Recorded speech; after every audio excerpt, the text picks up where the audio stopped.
ധനബില്ല് പാസാക്കാൻ നിയമസഭ ഇന്ന് പാസാക്കുക വീര്യം കുറഞ്ഞ മദ്യത്തിന്റെ നികുതി ഘടന ഉൾപ്പെടെയുള്ള നിർദ്ദേശങ്ങൾ അടങ്ങിയ ബില്ല്.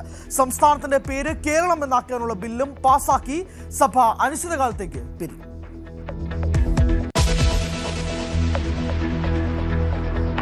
പ്രവേശന പരീക്ഷകൾ അവലോകനം ചെയ്യാൻ പാർലമെന്ററി സമിതി ഇന്ന്. നീറ്റ് UG പുനഃപരീക്ഷയുടെ നടത്തിപ്പും ഭരണപരമായ കാര്യങ്ങളും ചർച്ചയാകും. മത്സര പരീക്ഷകളുടെ വിശ്വാസ്യത വീണ്ടെടുക്കുക ലക്ഷ്യം.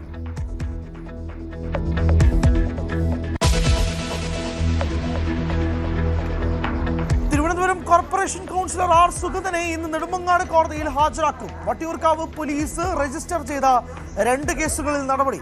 സുഗതനെ ജാമ്യത്തിലിറക്കാൻ ശ്രമം തുടർന്ന് BJP.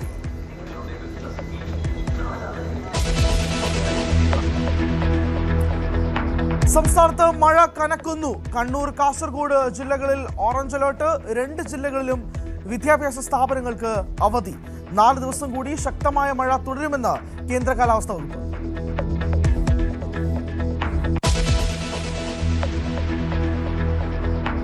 ഗർത്തം രൂപപ്പെട്ട ചേർത്തലയിലെ ദേശീയപാതയിൽ ഇന്ന് പരിശോധന. ദേശീയപാത അതോറിറ്റി, പൊതുമരാമത്ത് വകുപ്പ് അധികൃതർ സന്ദർശിക്കും.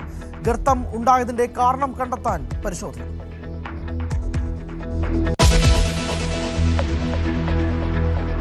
ഉപതെരഞ്ഞെടുപ്പുകൾക്ക് മുമ്പ് നിർണായക രാഷ്ട്രീയ നീക്കവുമായി തമിഴ്നാട് മുഖ്യമന്ത്രി. DMK സഖ്യം വിട്ട പാർട്ടികളെ അണിനിർത്തി പുതിയ സഖ്യത്തിന് വിജയ്.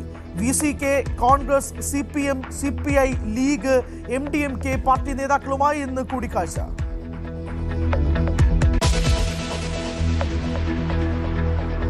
പശ്ചിമേഷ്യൻ സമാധാന ശ്രമങ്ങളിൽ അനിശ്ചിതത്വം.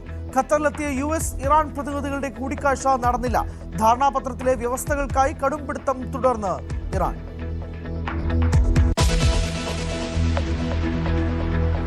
ലോകകപ്പിൽ ജൈത്രയാത്ര തുടർന്ന് ഫ്രാൻസ്. എംബാപ്പയുടെ ഇരട്ട ഗോൾ മികവിൽ സ്വീഡനെ തോൽപ്പിച്ച് പ്രീ ക്വാർട്ടറിൽ. ഐവറി കോസ്റ്റിനെ തോൽപ്പിച്ച് നോർവേയും പ്രീ ക്വാർട്ടറിലേക്ക് എത്തി.